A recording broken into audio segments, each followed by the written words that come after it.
नमस्कार, India TV digital में आपका स्वागत है। आपके साथ मैं हूं गौनिका अरोड़ा। द टॉप स्टोरी में आज हम बात कर रहे हैं जो इस वक्त जंतर मंतर पर चल रहा है, जिस तरीके से जो छात्रों का प्रोटेस्ट चल रहा है, अब उस प्रोटेस्ट में किस तरीके से हर विपक्षी पार्टियां सियासत करने में लगी हुई हैं। खासतौर पर आम आदमी पार्टी और कांग्रेस, हर कोई ये दिखाना चाहता है कि वो छात्रों का हितैषी है, वही छात्रों के साथ खड़ा है, वो छात्रों के लिए प्रोटेस्ट कर रहा है, छात्रों के लिए वो हमेशा साथ खड़ा होकर उनके लिए उनके मुद्दे उठा रहा है। इसमें सबसे पहले हम दो ही पार्टियों की मुख्य तौर पर बात करेंगे, क्योंकि कांग्रेस ने इस वक्त जो एग्रेशन दिखाया है, जो कल दिल्ली की सड़कों पर दिखा, प्रधानमंत्री आवास के पास राहुल गांधी जिस तरीके से प्रोटेस्ट करने के लिए उनके लीडरशिप में कांग्रेस के तमाम सांसद नेता, कांग्रेस के जो अलग अलग राज्यों के सीएम हैं, वो वहां पर पहुंच गए। और उस प्रोटेस्ट के बाद ऐसा लग रहा था कि लाइमलाइट जो जंतर मंतर को पहले मिल रही थी, जंतर मंतर पर जो प्रोटेस्ट चला था, वो सीधे सीधे कांग्रेस की तरफ शिफ्ट हो गई है। लेकिन इस पर आम आदमी पार्टी को बेचैनी क्यों हो रही है, सवाल ये भी उठ रहा है। क्योंकि जब कल राहुल गांधी धरने पर बैठे, यानी कि राहुल गांधी अपनी लीडरशिप में अपने तमाम सांसदों नेताओं के साथ धरने पर बैठे, तो उसके कुछ ही वक्त में एक ट्वीट आ जाता है, जो ट्वीट है संजय सिंह का। संजय सिंह ट्वीट करते हैं कि सीजेपी के धरने को कमजोर करने के लिए मोदी जी ने राहुल गांधी को अपने आवास पर धरने पर बिठा दिया। अब इस ट्वीट में संजय सिंह ने दोनों को घेर लिया, यानी कि प्रधानमंत्री को भी, नरेंद्र मोदी को भी, और उसके साथ साथ राहुल गांधी को भी, और दोनों को बता दिया कि दोनों की मिलाजुली से ये सब हुआ है और प्रधानमंत्री के कहने पर ही राहुल गांधी धरने पर बैठ गए हैं। हालांकि ये बात तो किसी को हजम नहीं होगी, लेकिन आम आदमी पार्टी आरोप लगा रही है कि बीजेपी और कांग्रेस मिली जुली है, दोनों की जुगलबंदी है, और यही वजह है कि संजय सिंह ने इस तरीके का ट्वीट किया। अब इसके अलावा संजय सिंह ने एक और ट्वीट किया। उन्होंने कहा कि देश के करोड़ों युवाओं के लिए वांगचुक जी पिछले, यानी कि सोनम वांगचुक जी पिछले करीब 23 दिनों से आमरण अनशन पर बैठे थे, लेकिन जंतर मंतर पर देश का युवा आंदोलन कर रहा है और 20 जुलाई को युवाओं को बर्बरतापूर्वक पीटा गया। और 1 महीने से आंदोलन को गाली दे रही कांग्रेस, अब राहुल गांधी जी ये कह रहे हैं कि जंतर मंतर नहीं, हमारे धरने में शामिल हो। क्योंकि कल जब राहुल गांधी धरने पर बैठे थे, तब उनसे ये भी पूछा गया था तब कि आप जंतर मंतर पर चले जाइए, जंतर मंतर पर प्रोटेस्ट हो रहा है। उन्होंने कहा कि जंतर मंतर से आवाज़ नहीं सुनी जाती है, इसीलिए हम यहाँ पर प्रधानमंत्री आवास के पास आकर धरने पर बैठे हैं, क्योंकि प्रधानमंत्री तक हमारी आवाज़ इसी तरीके से जाएगी।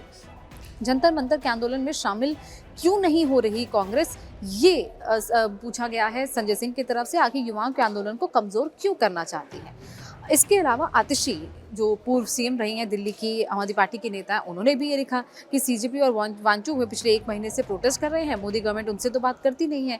लेकिन राहुल गांधी जब प्रोटेस्ट करने बैठते हैं, कुछ ही मिनटों में, कुछ ही वक्त में वहाँ पर जितेंद्र सिंह, यानी कि जो केंद्रीय मंत्री है, वो पहुँच जाते हैं, वो आकर बातचीत करना शुरू करते हैं। वाह, क्या जुगलबंदी है।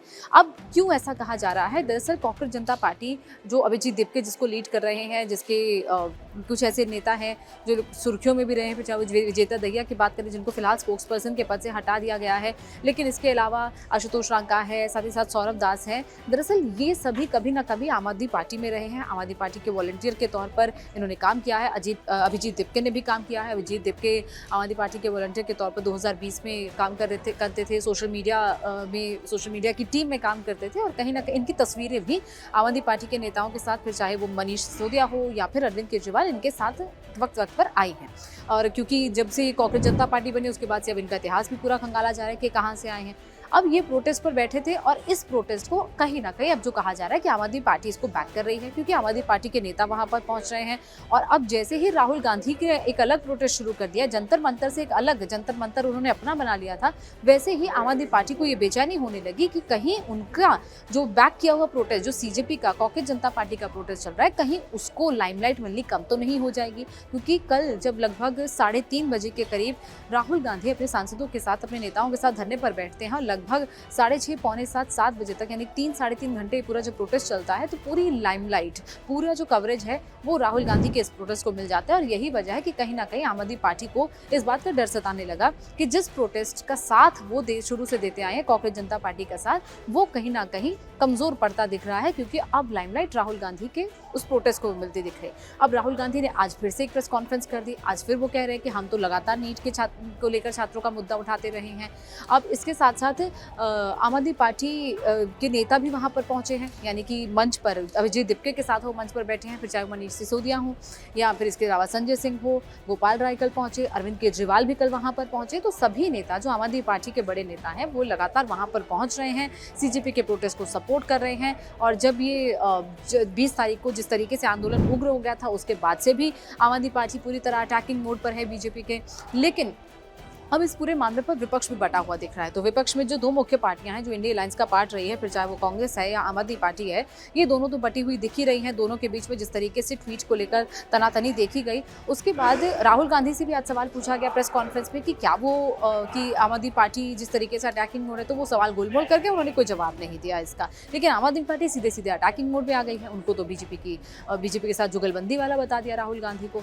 अब इसके साथ साथ समाजवादी पार्टी कल जब राहुल गांधी ने प्रोटेस्ट का कॉल दिया था, उसके बाद उन्होंने जो ट्वीट किया उसमें उन्होंने लिखा था कि बाकी लोग भी आकर उनके प्रदर्शन में शामिल हों। तो समाजवादी पार्टी के मुखिया अखिलेश यादव भी वहां पर पहुंच गए। अखिलेश यादव को भी डिटेन करके वहां से लेकर जाया गया। लेकिन आज जब अखिलेश यादव सदन में बोल रहे थे, तब उनकी कहीं ना कहीं जो थोड़ी बहसबाजी है वो केसी वेणुगोपाल से हो गई। वक्त केसी वेणुगोपाल को दिया गया, उसी ड्यूरिंग अखिलेश यादव बोलने लगे, तो कहीं ना कहीं उनके बीच में भी थोड़ा बहुत क्लैश देखा गया। अब आम आदमी पार्टी क्या कर रही है? आम आदमी पार्टी दरअसल जो विपक्ष का दूसरा धड़ा है, जिसमें कि उद्धव ठाकरे की पार्टी है, उनको अब कहीं ना कहीं एकजुट करने में लगे हैं कि बाकी पार्टी जो ऑपोजिशन पार्टीज हैं उनका सपोर्ट अब वहां पर मांगा जा रहा है। क्योंकि एक तरफ अगर बात करें उद्धव ठाकरे की, संजय राउत की, ये कल भी जंतर मंतर पर गए थे और आज अरविंद केजरीवाल ने खुद जाकर उद्धव ठाकरे, संजय राउत, इन लोगों से आज जाकर मुलाकात की है। और यही वजह है कि बार बार ये कहा जा रहा है कि आम आदमी पार्टी इस प्रोटेस्ट को लीड कर रही है, क्योंकि आम आदमी पार्टी के कई नेता जंतर मंतर पर देखे गए। मैं खुद वहाँ पर पहुंची थी। वहाँ पर उनके कई पूर्व विधायक, कई उनके ऐसे नेता हैं जो लोकल दिल्ली में काम करते हैं, कई उनके मीडिया टीम के लोग हैं जो कि उस धरने पर देखे गए हैं। और शुरू से, यानी कि पहले दिन से, जिस दिन ये धरना चल रहा है, जिस दिन से ये प्रदर्शन चल रहा है, उस दिन से वो लोग वहाँ पर डटे हुए हैं। तो इसीलिए ये कहा जा रहा है कि आम आदमी पार्टी का सपोर्ट कांग्रेस जनता पार्टी के इस प्रोटेस्ट को है। और पहले भी देखा गया, अभिजीत देवके ने भी राहुल गांधी, कांग्रेस को भी निशाने पर लिया है। और सवाल भी ये उठ रहा था कि राहुल गांधी धरने पर क्यों नहीं जा रहे हैं। उसकी क्या वजह है कि राहुल गांधी जंतर मंतर के प्रोटेस्ट में शामिल नहीं हो रहे। राहुल गांधी ने अपना एक अलग प्रोटेस्ट वहां पर शुरू कर दिया, लेकिन वो जंतर मंतर के प्रोटेस्ट में नहीं गए। बार बार ये कहा जा रहा था कि शायद राहुल गांधी जाएंगे, शायद राहुल गांधी का प्लान है, लेकिन राहुल गांधी अभी तक जंतर मंतर पर नहीं गए और उम्मीद भी की जा रही है कि वो शायद जंतर मंतर नहीं जाएंगे। और अब दूसरी तरफ सोनम वांगचुक से मिलने के लिए अब जो आम आदमी पार्टी के नेता है वो वहां पर पहुंच गए। संजय सिंह मेदांता हॉस्पिटल के बाहर पहुंच गए, लेकिन उनको मिलने नहीं दिया जा रहा। तो कहीं ना कहीं अब इस वक्त कौन इस छात्रों के मुद्दे का, कौन नीट पेपर लीक का, कौन इस प्रोटेस्ट का पूरा सियासी फायदा उठाएगा, इसकी होड़ मच गई है कि कौन सी पार्टी छात्रों के हितैषी है। कांग्रेस है, आम आदमी पार्टी है, समाजवादी पार्टी है, या बाकी की विपक्षी पार्टियां अब छात्रों की हितैषी है। अब ये दिखाने की होड़ मच गई है, जिसमें मुख्य तौर पर कांग्रेस और आम आदमी पार्टी है। अब ऐसा लग नहीं रहा है कि राहुल गांधी जंतर मंतर पर जाएंगे, और यही वजह है कि राहुल गांधी अब इस मुद्दे को और ज़्यादा मुखर होकर इस पर बोल रहे हैं। उन्होंने बाकायदा कल प्रोटेस्ट किया, उसके बाद आज प्रेस कॉन्फ्रेंस की, और देखना होगा कि आने वाले दिनों में कांग्रेस का क्या एक्शन होता है और आने वाले दिनों में आम आदमी पार्टी इस पर क्या करती है। क्योंकि आम आदमी पार्टी पूरी तरह इस प्रोटेस्ट को बैक तो कर रही है, लेकिन उसके साथ साथ वो विपक्षी पार्टियों के साथ, खासतौर पर जो कांग्रेस की सपोर्ट में विपक्षी पार्टियां हैं, उसके साथ खड़ा हुआ नहीं दिखना चाहती है। वो अपने आप को अपना एक अलग विपक्ष का गुट बनाना चाह रही है, जिसमें उन्होंने उद्धव ठाकरे की पार्टी से फिलहाल आकर समर्थन मांगा है। तो देखना होगा कि ये प्रोटेस्ट कहां तक जाता है, और इसके साथ साथ ये जो इस पर सियासत हो रही है, ये कहां तक जाती है। और फिलहाल इंडिया टीवी डिजिटल में इतना ही। किसी और नई टॉप स्टोरी के साथ हाजिर होंगे। फिलहाल के लिए शुक्रिया।